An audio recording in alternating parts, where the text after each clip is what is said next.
Om Shanti. Good morning, good afternoon, good evening. There's a beautiful gathering from so many places. And so let us look at the Murli of today. And I have, as I often do, retranslated it from the Hindi just to make it a little bit more accessible and to use the language that we commonly use among ourselves. So this is the Murli of 16th January 2024. And the title, Sweet Children, here you live without luxury.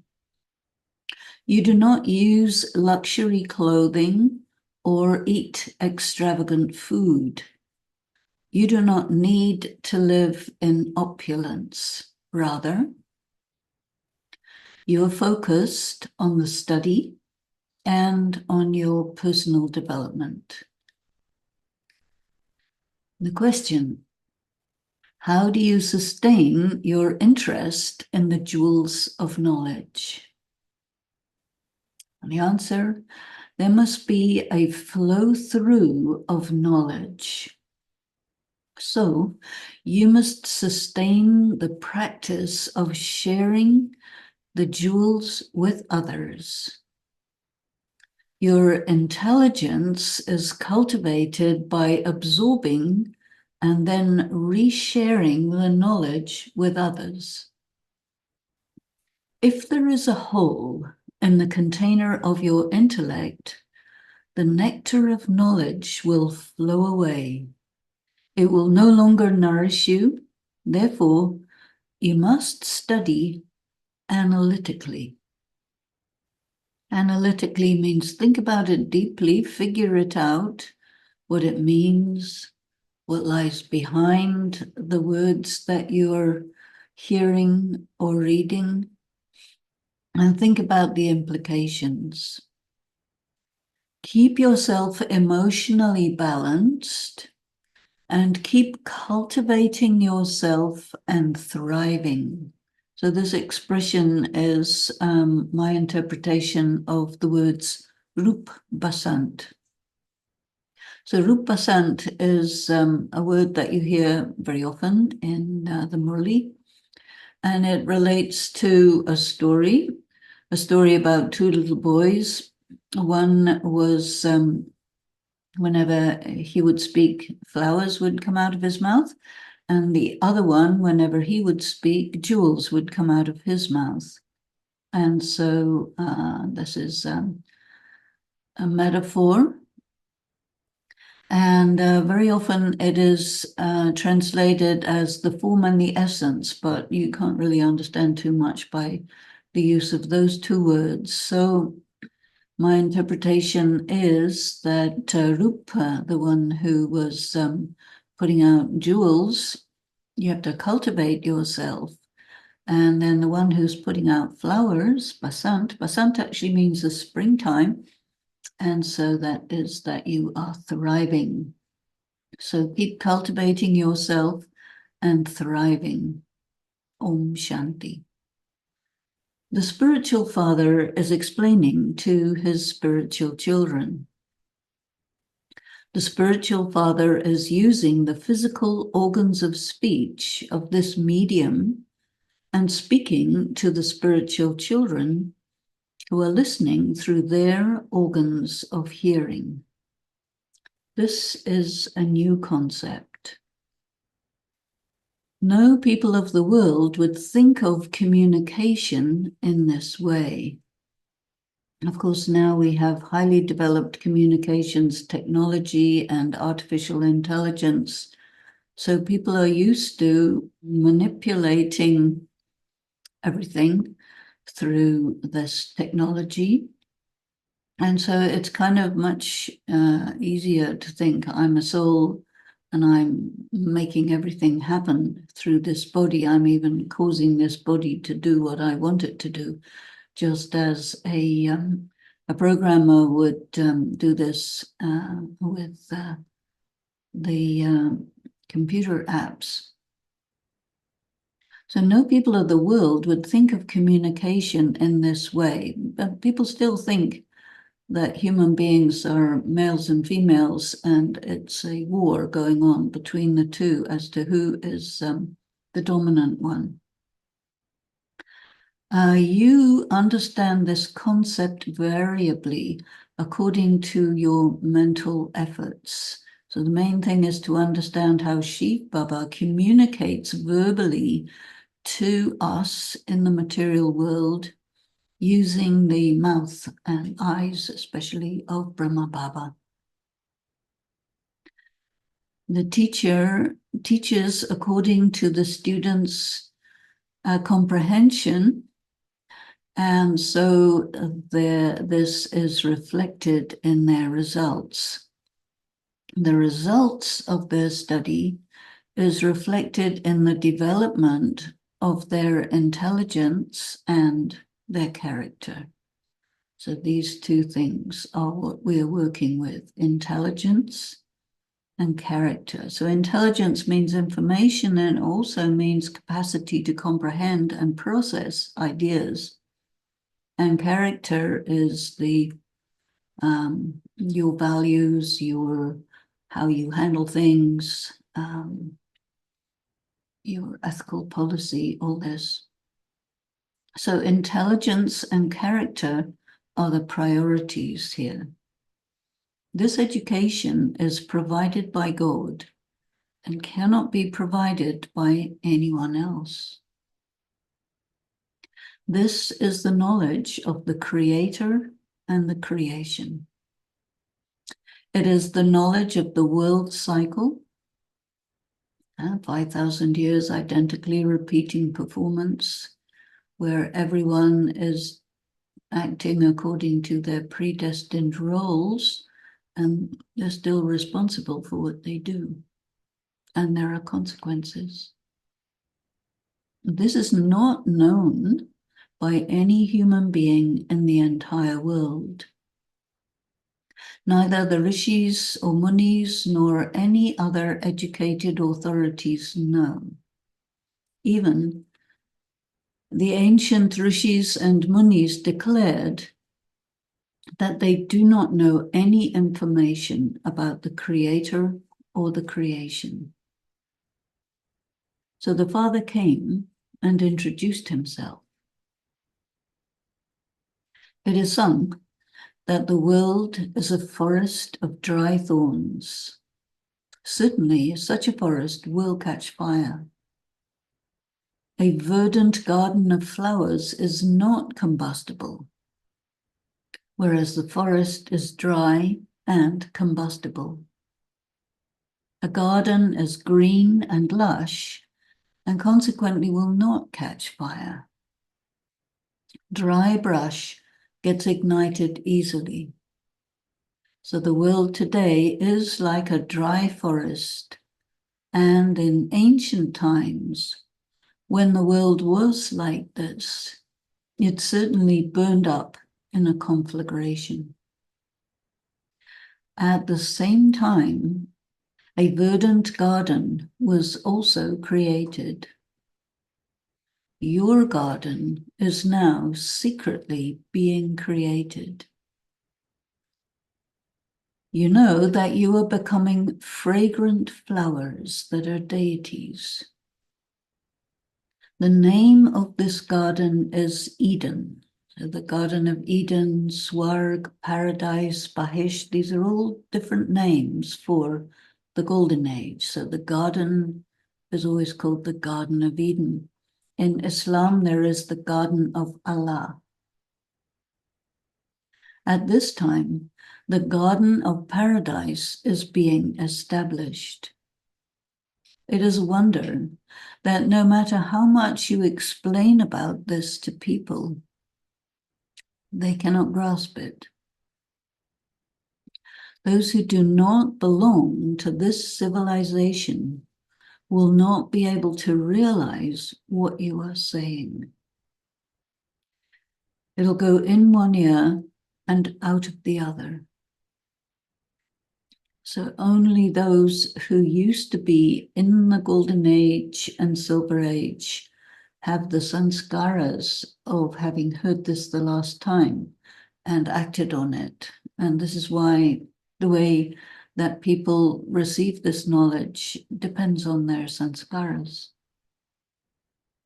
So in the golden and silver ages, there will be very few people in Bharat. So the word Bharat means the land of plenty. And the land of plenty is also another word for the Garden of Eden, paradise, heaven. In the Copper Age, which is also normally called the Bronze Age, so in the Bronze and the Iron Ages, there is a great increase in the human population. In the civilization of the Garden of Eden, families have just 1 or 2 children, whereas in the Bronze and Iron Ages, there are 4 to 5 children or more per family. The people of the land of plenty now call themselves Hindus. In fact, they belonged to the civilization of deities. And the people of no other civilization forget to which civilization they belong. It's the only one. And that's because of the small destruction which wiped out ability to think clearly. At the present time, humanity is vastly overpopulated. You cannot expect them all to come and study this knowledge. Each one of you can understand your lives. Those who have taken 84 births will certainly be from the ancient religion. So the people who have taken 84 births, they begin the path of bhakti. And then the modern religions come later on. So the old religion or the ancient religion is this kind of Hinduism, which you find not only in India, but everywhere, in pre-Columbian religions of South America, indigenous religions, the pre-Christian religions of Europe. These are all based in Hinduism. You can understand how much religious practice you have done, not in this life, but in the last 63 births. If an individual has done little religious practice, then they will take only a little of this knowledge, and they will explain it only to a few. So there's this relationship of the amount of religious practice you've done, the amount of knowledge you will take, and the extent to which you will explain it. And this is a theme that runs through this Murli. If one has done a great deal of religious practice, then they will take up this knowledge to a great extent, and they will explain to many others. If someone doesn't take up much of this knowledge, they will also be able to explain only a little. Due to this, they will receive only a little fruit. These things are proportionate. You can also see the circular nature of this. If you were a deity, you took 84 births, then you come into the Copper Age and Iron Age, you will begin bhakti and you will sustain it for all those 63 births. Then you will immediately pick up the knowledge and absorb it, give it to others, create good fortune, become again a deity. So this circular nature of your relationship with the knowledge is a very important thing to overlay on the big picture of the cycle. And also the proportionality of this. Sometimes people get concerned about equality and who has a right to what, because they don't understand this relationship of the soul to Gyan and the proportionality that is a consequence. One of Baba's children has sent a calculation of the number of births of the people of Islam and Buddhism, etc. Buddha is the founder of a religion, and before him there was no Buddhism. The soul of the Buddha incarnated into the body of Siddhartha. So this soul had founded the religion of Buddhism. From this one individual, the number of Buddhists grew. Therefore, he can be called Prajapita, the father of the Buddhist people. From one, so many souls of the Buddhist religion emerged. You are to become the kings of the new world. Here, in the old world, you are living a simple life. You are not interested in a luxury life. It is also body consciousness to desire luxury clothing. You are content with what you get. The present civilization, what we call Western civilization, will persist only for a short time. If you take luxury clothing for yourself at this time, then in the future, your clothing will be less luxurious. This matter is also proportionate.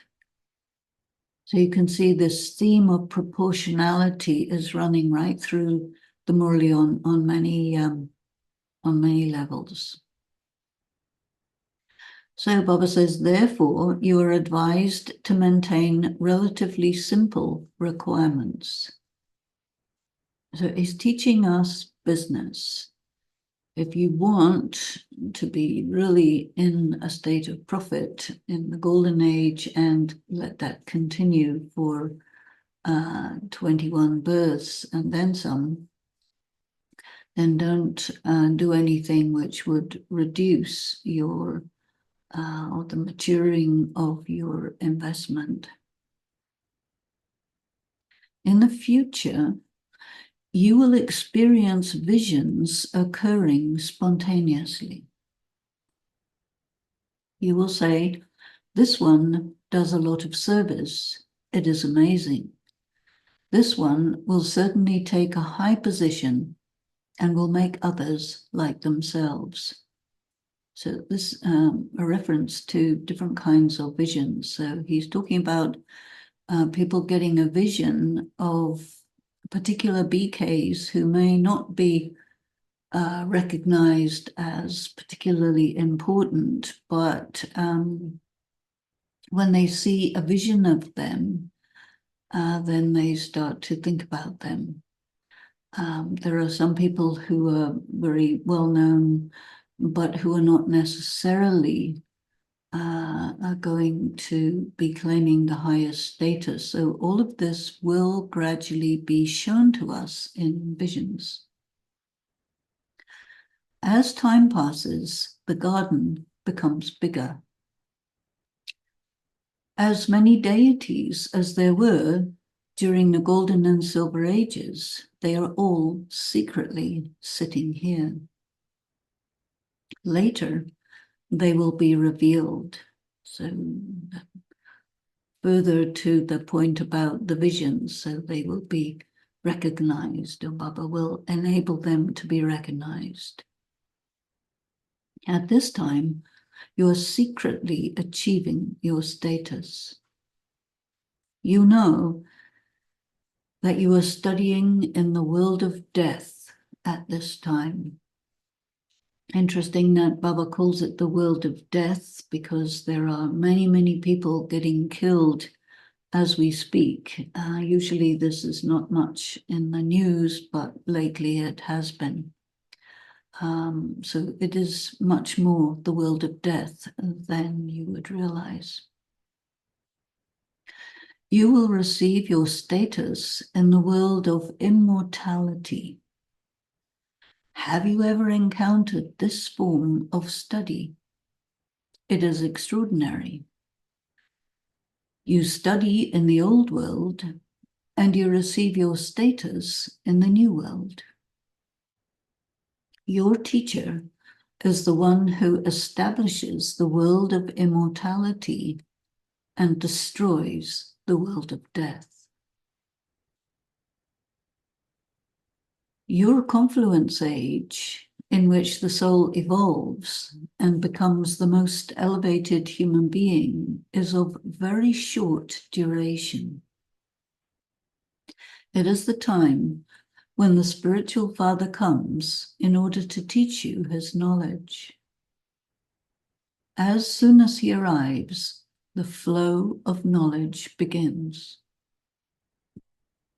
And this is why it is written that the birth of Shiva is the birth of the Gita. So, not like a human being having to be a baby and then a child and then grow up and get educated and then start speaking spiritual knowledge. No, as he arrives, he speaks. The religious authorities do not know this, and they claim that the speaker of the Gita is Sri Krishna. They need to understand that this is a serious error. Dignitaries come to our museum, but they do not know the Father. They know nothing. Therefore, the Father tells you to get them to fill in the form so that they become aware that there is something to be learned here. Otherwise, what is the point of coming? The information to be learned here has no connection with what is taught by sadhus, saints, and mahatmas. It is said, there is a belief, it's in Hinduism and it's in other religions as well, the theistic religions. It is said that God comes in disguise as an ordinary person. And this is the same ordinary person into whom God comes in the disguise of his body. So in Christianity, the idea is that God comes, or Christ comes, disguised as a beggar. And in Hinduism, he's disguised as a poor Brahmin. Brahma Baba did not change his clothing when Shiv Baba entered his body. So in those days, the 1920s, everyone dressed according to what their social position and what their professional activity is. So Brahma Baba used to wear the white kurta and dhoti, which was the traditional dress for business people. And when somebody becomes a sannyasi, they change their dress and they put on the saffron-colored clothes of the sannyas practices. And so people are used to, if there's a change in a person's state or activity, then there will be a corresponding change in their clothing. But Brahma Baba didn't make any changes in his dress or his where he lived or how he lived. So this is why nobody could understand. They think that this is that same jeweler. And yes, previously he dealt in perishable jewels, and now he deals in the imperishable jewels of God's knowledge. Your deal is with the unlimited Father. There's a deal here. So you give everything to God, God gives everything to you. And whatever it is that you do or give, it's all an investment. And it's not a donation or charity or anything like that. There's a deal going on. God is remembered as the great dealer, the magician, and the jeweler. Each of you considers yourself to be Rup Basant, as I mentioned earlier, the one who cultivates the self and thrives. Within our intelligence are jewels of knowledge worth hundreds of thousands. By working with these jewels of knowledge, you develop paras buddhi, that is the intellect that is perfectly clear, like a diamond, can see absolutely clearly, and you're able to grasp exactly who and what are the creator and the creation. This is a matter of deep understanding. If someone is brilliant, they are able to grasp these things and absorb them into their being. If someone is not able to do this, then they are not intellectually useful for God's task of getting this knowledge explained to the religious authorities. If that person has a hole in their understanding, all this knowledge will flow away. So a hole in the understanding is an interesting metaphor. If you understand it fully, then it's completely self-consistent. If you cannot see that it's completely self-consistent, then it's because of another idea coming in which prevents you from seeing that, and that corresponds to a hole in the understanding. And so because you cannot understand the knowledge as self-consistent, you can't churn it. The knowledge will flow away. Baba says, I am giving you the imperishable jewels of knowledge as a gift. You will be able to remain filled with this knowledge provided you pass it along to others. Otherwise, you will remain empty. So this is a phenomenon. Why does Baba ask everyone to teach, whether they're capable or not? It's because you cannot develop the knowledge, you cannot deepen it unless you are passing it on to others. And this is also an acknowledgement that you are a conduit, and so you can receive it, but you can't hold it. It has to flow through you. But Baba complains. Baba says, however, you do not study and live according to the recommendations of Brahman life. So some people are, but Baba seems to be aware that there's a lot who do not. The important subject is to remain beyond negative emotions and compulsions. So this is what the 5 vices are, negative emotions and compulsions. The Father has explained that the celebration of Raksha Bandhan refers to your personal discipline of purity at this time. However, the religious authorities do not know why that thread is tied around the wrist or the torso. So you're very well aware of the symbolism of the Rakhi. Those people live impure lives, and yet they tie these threads on others. So you can't ask somebody to be pure unless you're pure yourself. In earlier times, it was the Brahmins who tied Rakhis, and now it's sisters tying Rakhis on their brothers in order to get some money.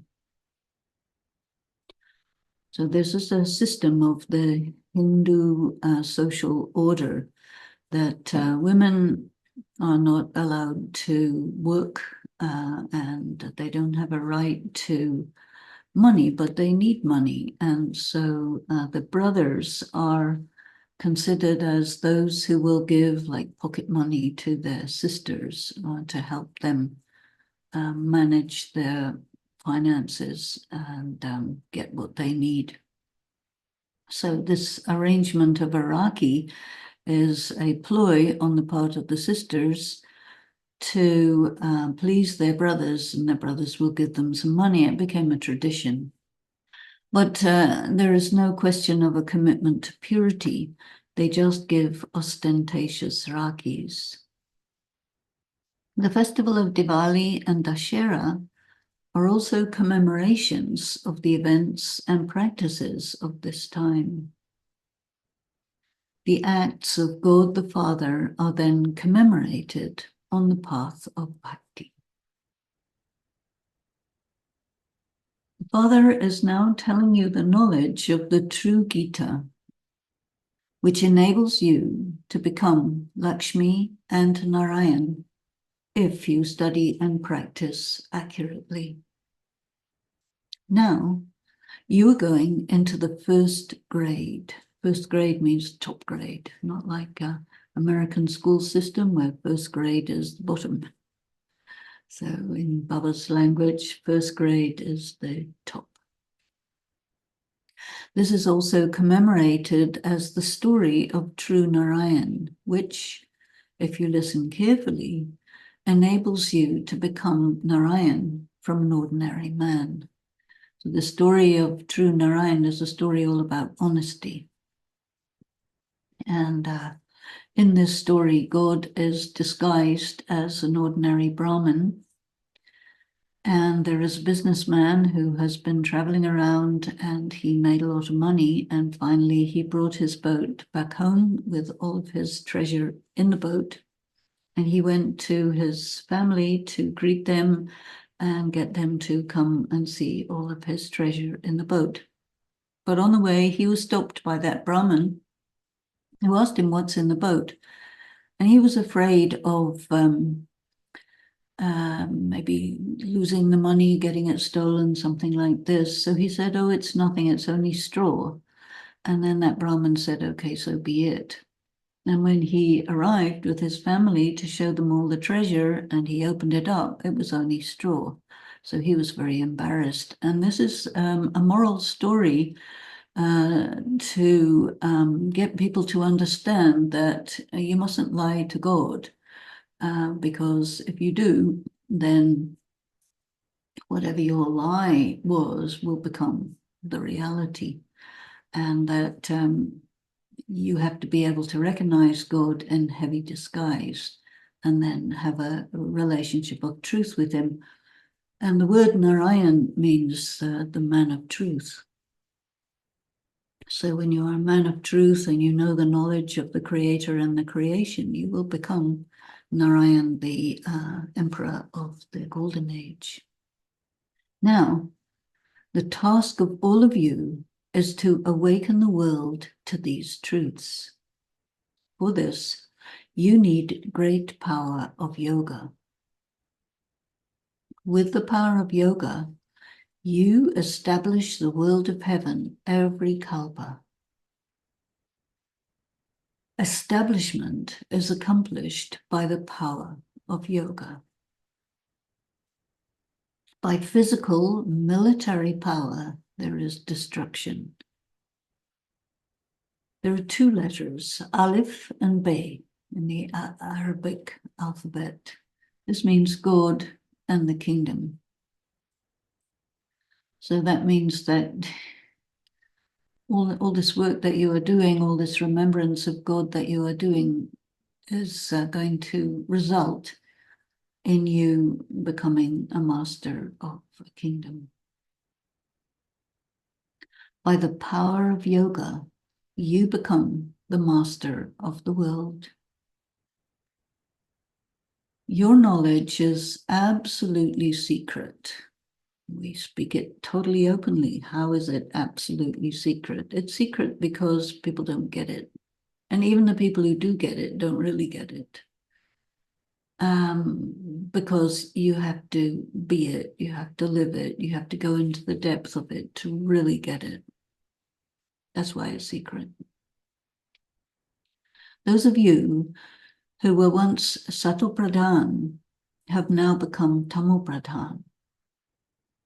You are to become Sato Pradhan once again. All things definitely deteriorate from new to old, from integral to fragmented. The new world will be splendorous. There is nothing of significance or value in the old world. It is like a slum. On one hand, Bharat was like the Garden of Eden, and now it has become hell. They are as different as day and night.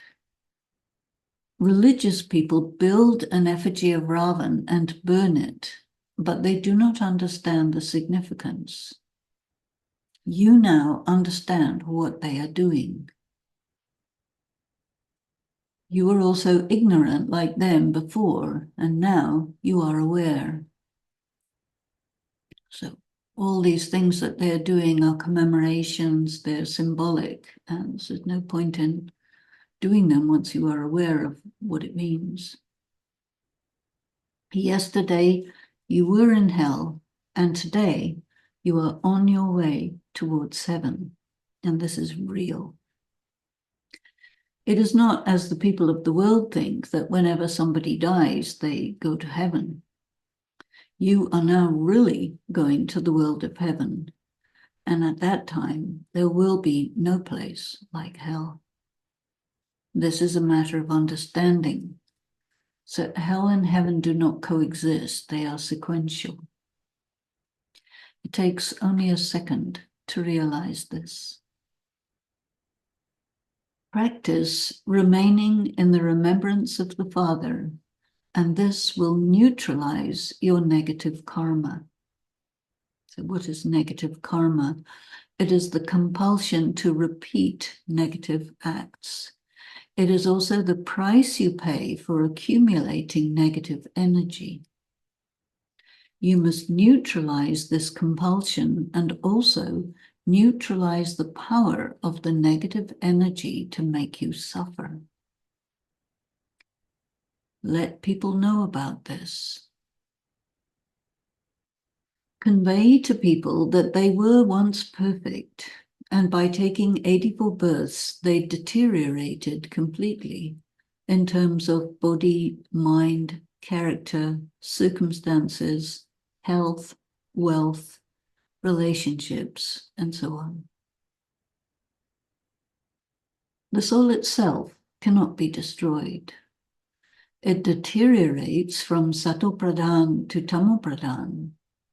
However, each soul does have to be returned to the Sato-pradhan condition from the Tamo-pradhan state. The Father explains this in many ways. Shiv Baba says, "My battery never reduces in power or goes flat." So God is called immutable, no change. Doesn't matter how much anyone draws power from him through yoga, there's no diminishing, no change, and this is not a human soul. The Father says, just consider yourself to be a soul, a point of light. So this is the important one, because once you do that, you're not draining any energy. And from there, you can start accumulating energy. They say, so-and-so's soul has left the body, and the soul leaves one body and takes another according to its sanskaras. Usually Baba says according to karma, but it's also according to sanskaras. So sometimes Baba says if you are living as a soldier and you die in battle, then you have the sanskaras of military activity, and then you will get born in a similar situation and keep doing that life after life. Now, the time has come for all souls to return home to the world of light, nirvana. This is fixed in the predestined drama. The world cycle repeats identically. People calculate the human population. Why not say this is the number of souls? They talk about the number of bodies. The Father says, children, you have all forgotten me. Even so, I have to benefit everyone. And this is why all are calling out to me, God. You forget me, but I do not forget you. And the Father comes to purify all souls. This one, Brahma, is the cow's mouth. There is no question of any bulls. So the cows normally refer to the sisters, the women, and always in the Shiva temple they have a bull, so, and the Brahma bulls. So Baba says, okay, it's not about bulls because nectar doesn't flow from the mouth of a bull, only from a cow. So that means Brahma, while he is male, so that's why there is a bull, but because the nectar is flowing through his mouth, he's called the cow's mouth. This Brahma is the fortunate chariot, Bhagirat. The Father is saying to you that Shiv Baba is decorating us. Remember this. There is great benefit in the remembrance of Shiv Baba. Shiv Baba is teaching us through this Brahma, so don't remember him. The Satguru is the one Shiv Baba. You offer yourselves to him. Brahma Baba surrendered himself to Shiv Baba. So the Father says, remember me alone. You children are going to the golden-aged world of flowers. In that case, why are you attached to the thorns of this world?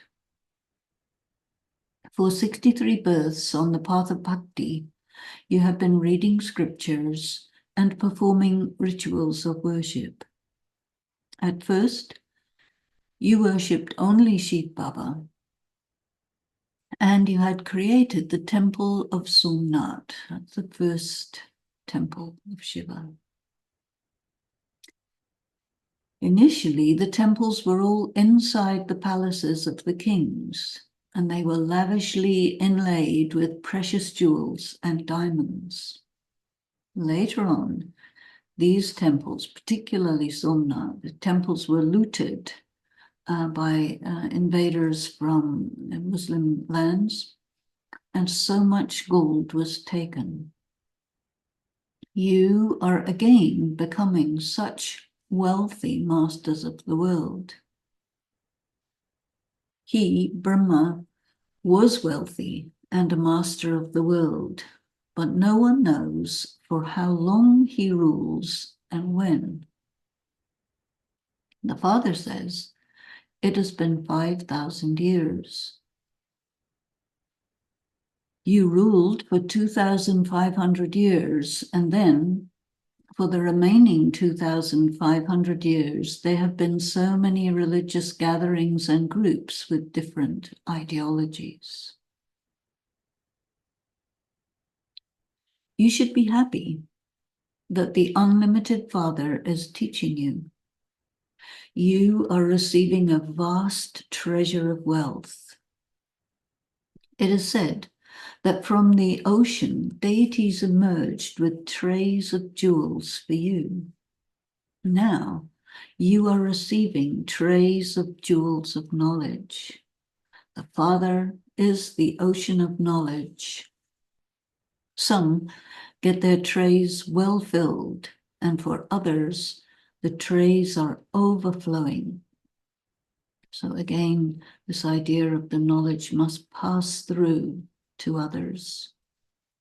Those who study well and teach well will definitely become very wealthy. The kingdom is being established. All this is fixed in the drama. Those who study well receive a scholarship. So scholarship is a bursary, which is the money for study. This is an imperishable godly scholarship. Those bursaries are short-lived. The picture of the ladder is very wonderful. It is the story of your 84 births. You should make this picture as a translite in large size so that it can be clearly seen from afar. When people see it, they would be amazed. Then you will be well known. At this time, you are displaying these items, and those who see them will come to you later on. If someone comes by 2 or 4 times, and if they're lucky, the concepts will fit in their minds.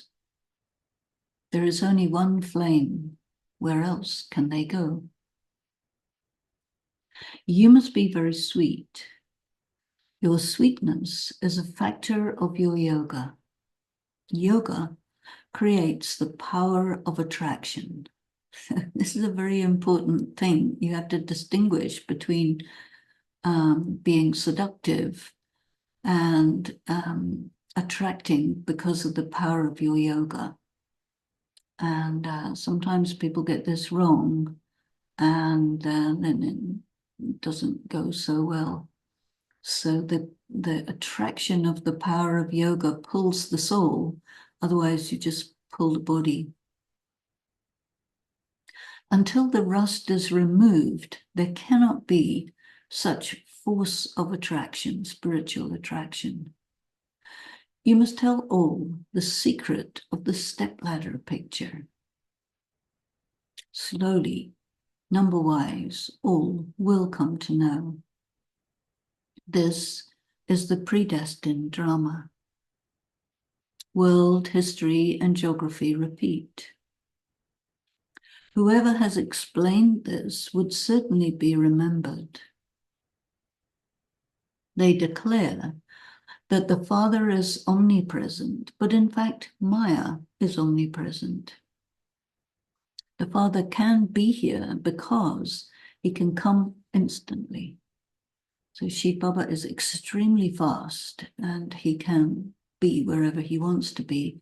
He can respond to someone's thought instantly. So many people have the experience that wherever they are, Baba is there, but doesn't mean that he's omnipresent. You can explain that the Father is present in this body of Brahma. He is Karan Karavanhar. He is the one who acts and the one who gets things done through another. He gives directions to his children.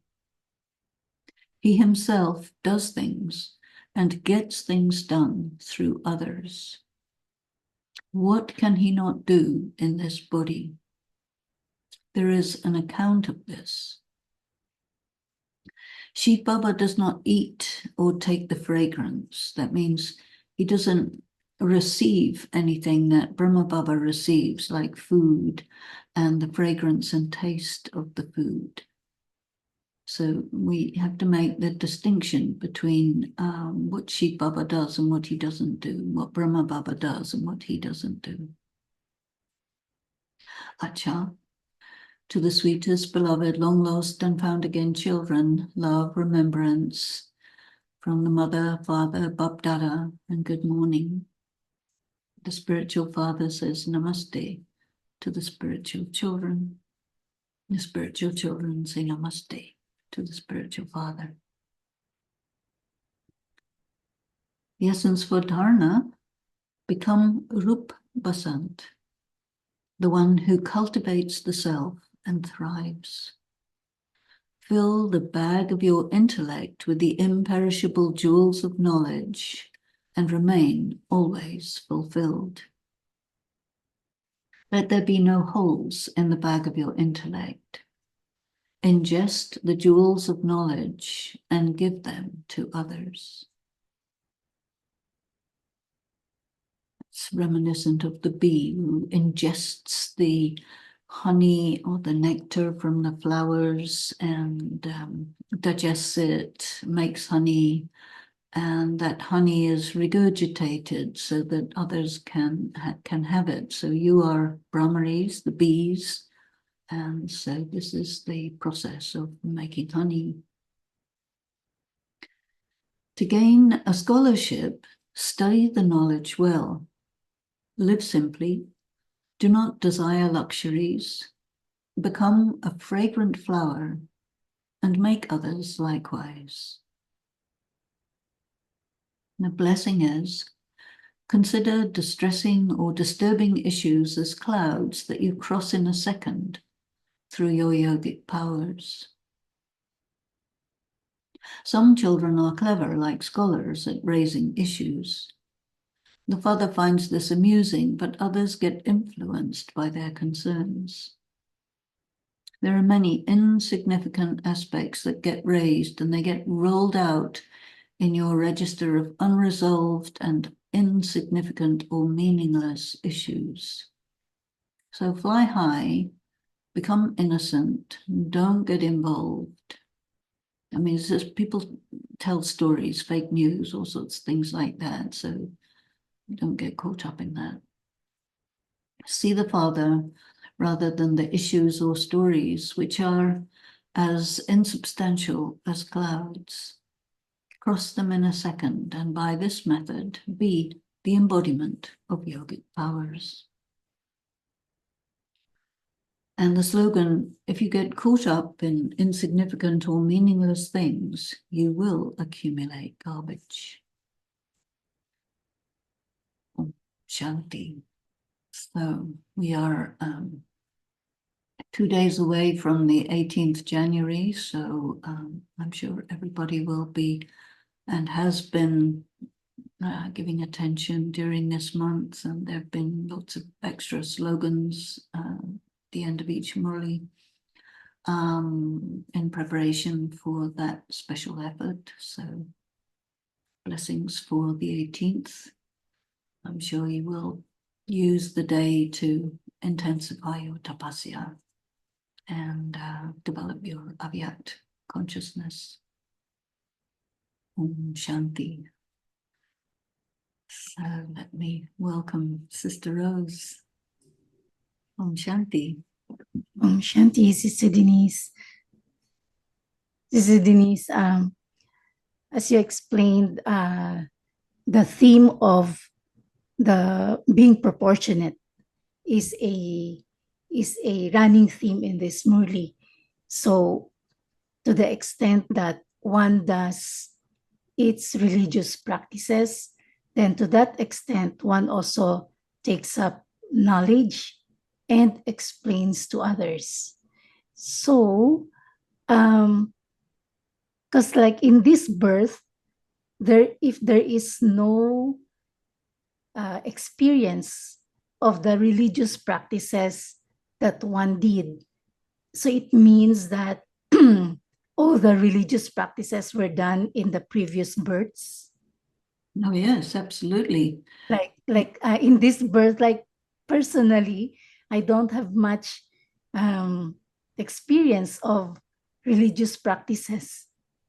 And with me neither. And this is the connected with the idea of some people having already had a birth as a BK, previous birth, and or even if they haven't, but they finished all their bhakti in previous birth, and then subsequently, what you probably did experience is that you were really wanting to understand what is truth.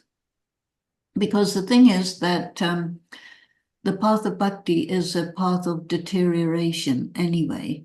So the quality of bhakti gets more and more like less good quality and maybe not very deep, superficial, blind faith, not making much sense. And so I think souls who really understood the knowledge in the previous cycle, by the time you get to that level of bhakti, you're really not interested, because you realize that bhakti is not going to get you anywhere. Mm-hmm. But what bhakti does is it gives you the background, the big background. I mean, you would have read all the scriptures of all the religions. you would have done all the different forms of meditation and practices, and you would have done all the pilgrimages. You would have spoken to all the interesting people who exist on the face of the earth through many, many births. And still, you wouldn't have remained far away from God. So you really want to have it. And this is what I think drives a person to come into Gyan quite young. We all came into Gyan pretty young. That's a very comforting explanation.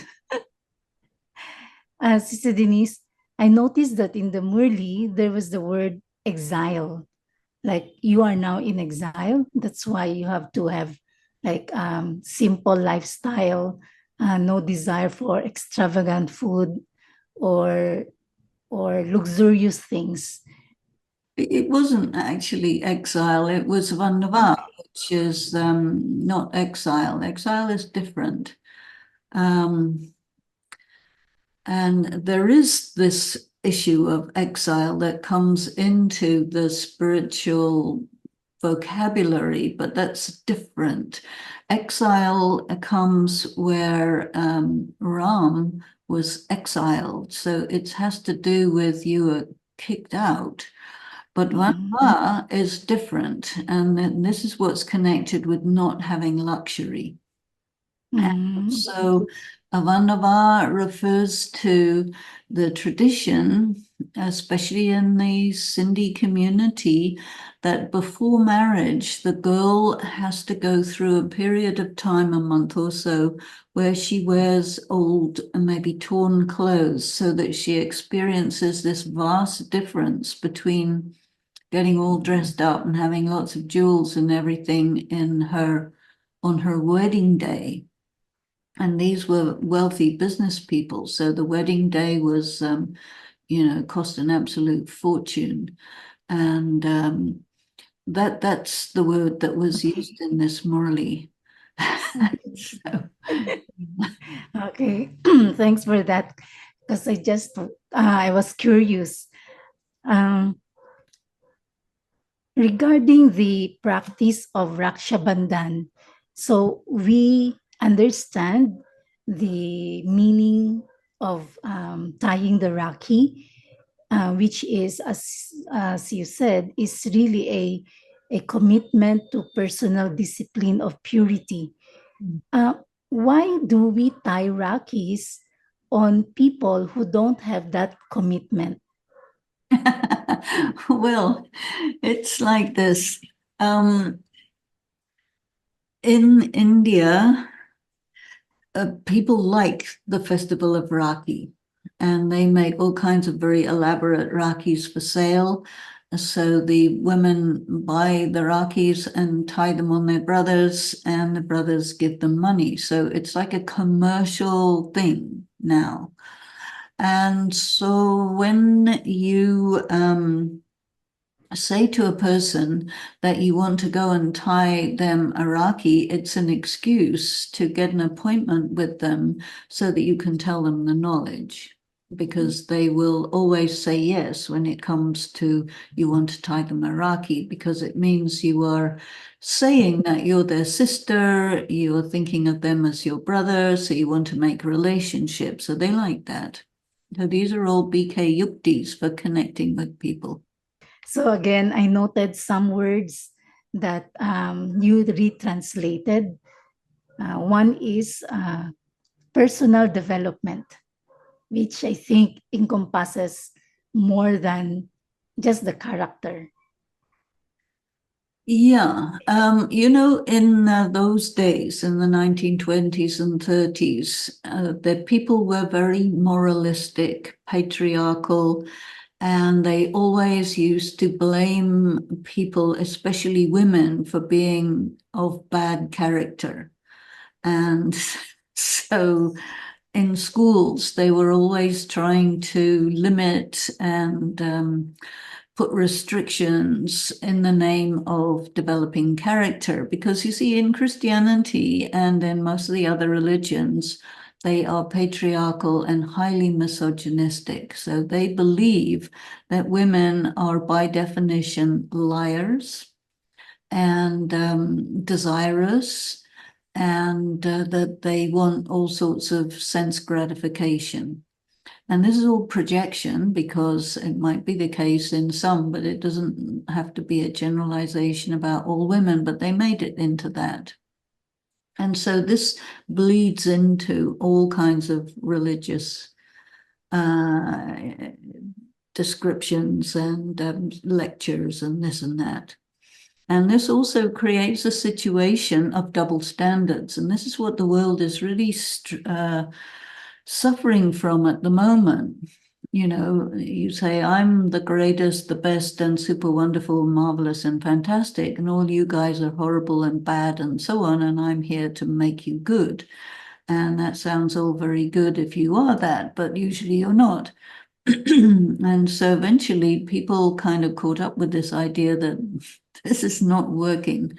And so we shifted to this word personal development. So, I mean, everybody, it's kind of the narrative at the moment is that everybody has weaknesses, but nobody has a right to be holier than thou. You know, that's really gone out. And these are things that were spoken 60, 70, 80 years ago, where the world was a different place. And nowadays, you've had, you know, from the 1960s, 70s, 80s, the emancipation of women and women's liberation and the attacks on a system which supports sexual assault, domestic violence, and all of this has now been called into question. And so that vocabulary, which was based on this patriarchal religiosity and moralism of people who were clearly hypocrites, so it's changed now. So it's, in a way, we need to keep our discussion of spiritual concepts in line with where we are at the moment in the world. Otherwise, people will say, this is not relevant for me. Another concept that you have been also like emphasizing to us is the five vices that usually, I mean, the anger, greed, lust, attachment, and ego. These are the so-called vices, and you often would retranslate them as negative emotions. Yes. And again, it sounds kinder. Yeah, well, you see, this Gita, which is where the five vices are written, corresponds to the 7 deadly sins of the Bible. And these scriptures were all written by these patriarchal men who thought that they were charged by God with improving everybody who was not good, and that they were good. But the truth is that they were no better than anybody else. And but the narrative was that the religious authorities are by definition good, and everybody else is by definition bad. And when you say something like greed, anger, lust, attachment, ego, what is that? It's not a vice, it's an emotion, isn't it? You know, a vice is you drink alcohol or you go to prostitutes or whatever the thing is. They're actions, they're not emotions. And so you need to speak in alignment with the meaning of the words. And what causes you to act in a way that is contrary to your conscience or which clocks up some negative karma is a feeling. You're driven by a feeling, which is provoked by a sense perception. And so you may have a desire or you may have a reaction, which then makes you do an action which puts you into karmic debt. So we're talking about what's really going on as opposed to what the moral authorities claim, because we have a right to that. And so that's why I do this. Otherwise, how will we do our spiritual practice? Everybody's busy being guilty about, oh, I can't do this because it's a vice. Excuse me. Mm. They Mm. they got it wrong. Yeah, that's why I've seen that a lot, or there are many BKs who are so afraid to like have feelings because it can be labeled as ego or as attachment. And so it's like there's no feeling. Well, that's right. And it's very important from my angle to get people to cease and desist from thinking they have the right to make comments to other people about what they may or may not be feeling, which these commentators don't have any clue about. And usually it's just an insult. Mm. It's not a perception, or it's a projection, and it doesn't have any basis or validity. So I'm discouraging it like anything. Who are you to judge me? Only God is my judge. Thank you very much. Go away. Thank you very much. In this Murli, again, the aspect of the importance of sharing knowledge to others is there. And on the other hand, on the 13th of January, Murli, Baba said that no matter how much knowledge you've given to others, but without remembrance, then it is of no use. Well, So, that's true. That's true. One thing to be aware of is how Baba will take different things from different angles on different days. And it's not necessarily a contradiction. That in this one, he's talking specially about there has to be a flow through. And if you don't let it flow through, you won't be able to hold on to it anyway. And some people, they have their different reasons why they don't want to tell the knowledge to anybody. And then they lose the ability to. Also, he's saying that you are telling this to other people for your benefit. It's very good if they benefit, but a lot of them won't. But you will benefit, you see. Also, you have to develop your skills in explaining the knowledge to other people. And every time you explain it to somebody else, you're also explaining it to yourself. Also, people have a lot of questions that you hadn't thought about, so then you have to think about it. And in overall, it expands your capacity to understand the knowledge with greater depth. And don't expect very many people to understand what you're talking about, but do it anyway. but still, one must also like make effort to increase one's capacity. Oh, yeah, yeah, yeah.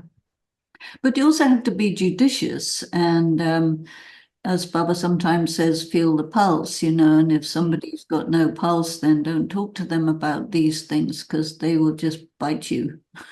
There's no point. So sometimes you just have to become very skilled in getting people to want you to tell the knowledge by refusing to tell it. Is also a trick. Okay, Sister Denise, let me read some of the questions that are coming in. Hi, Sister Denise. I just want to understand why there's the feeding after Bapdada's meeting. Is it Brahma Baba who is eating? I want to understand this. Thank you. Yes, well, of course, Avyat Bapdada is the angelic form of Brahma Baba. And Brahma Baba is also considered as an ancestor. So the process of the trance medium invoking the soul of Avyat Bapdada into the body is part of the ancient religion. And whenever they do that, there must be feeding of the soul who is called, you see. Now, in BK's, this is done, it's never explained to anybody. So, you will not get an explanation because they don't want to tell you that this is part of the ancient religion for some reason, but it is. And you see, the Gyan and Bhakti and the civilization of the Golden Age, there's a continuity with all of that. And it's, I think, very difficult for the BK teachers to be sufficiently knowledgeable about all these things to be able to explain it to you satisfactorily. And it's part of the Hindu tradition. And so people are used to it, but they can't necessarily explain it. And it never gets spoken about openly in any kind of classes. So this is why you won't get any information, but I'll give it to you. That's why I remember one BK saying that in her culture, which is like in the somewhere in the north here in the Philippines, when one of their ancestors leave the body, they also offer food, or in remembrance of that day, they also offer food. So she was saying it's like very similar to the bhog offering that we do here. Well, exactly. And that's a pre-Columbian group of people that you're talking about. And you see, even in Catholicism, whatever is the Holy Communion, what's that, the body of Christ, the blood of Christ. You're not going to do that. But there's food, bread, which is offered, and wine, drink. And so these are, if you look at the priest, what's he doing? He's holding the cup up and holding the host up, which means offering. And then he's changing the whole thing so that you accept it because it's part of the ancient religion, but that you are told that it's not part of the ancient religion and you go for it because you're not as smart as the priest to be able to argue that they're fooling you. But some people can and say, hey, wait a minute, what you're doing is taking an ancient practice, which is deep in the culture of everyone, and altering it for your purposes. And this is scandalous. But anyway, they'll say, what? You're a heretic. Yes, definitely. But it's the truth. Another mystery solved. Yes. Okay. Another question. How does Sister Denise explain Maya being tired and powerless? Maya still seems pretty powerful, but Baba wants you not to get discouraged or disheartened. So also to let you feel that you are actually gaining because you are increasing your power, and Maya is just the power of your weakness. So as you get stronger, your weaknesses get weaker. And so that is Maya. You have to Sister realize that Denise, there's no such person as Maya, no such yeah. external force. It's all your own spiritual weakness. Yeah, true. In the, again, this is from last few days, Murli. Let me check. January 11th, Murli. How does purification occur through hard trials in the subtle body after death? No, hard trials is in the physical body before death. Now, after death, you will experience visions. Mhm. And after death, you immediately go into a womb and you go into an embryo, and it is there that you experience the visions of things that you did, which you did not resolve. And so you'll have a vision of that, and then you'll experience some kind of hard trial in the form of a vision. It's like that, yeah. What is the significance of these three titles always being mentioned together by Baba? Businessman, magician, and jewel merchant. They always come together. This is because they always come together in Hinduism. So the Murli is continuously taking something that people already know and then giving an explanation of it. And so people are, very many of these things in Hinduism come in threes. It's like a magic number. And so the religious leaders, the gurus, and so on, they take up these things. It becomes part of the tradition. And the Hindus are used to listening to gurus telling them stories. And so they tell them frequent stories about God being the dealer, the magician, and the jeweler. And so the thing is about being the magician is they want to encourage the devotees to have magical thinking. And tons of BKs go for that as well. Lots and lots of magical thinking among BKs, which is actually not very smart, but they'll give it up eventually. And they're always saying this and that and the other is Baba's magic, which may or may not be Baba's magic. And they want magic. It's like Harry Potter. Everybody loves a magic wand and, an owl who will carry messages, and you can, do all kinds of supernatural things. People love that, but that's not really what this is about. And but there is magic of Baba, the magic of the transformation from impure to pure. This is extraordinary. Magic is a word that's usually used for something which has a pretty clear explanation, but which people don't understand yet. So, a lot of medicine was considered magic. If you showed an iPhone to somebody in the 12th century, they would definitely crucify you for that, because that would be magic, because it is before its time, and they can't deal with something that hasn't entered into the culture yet.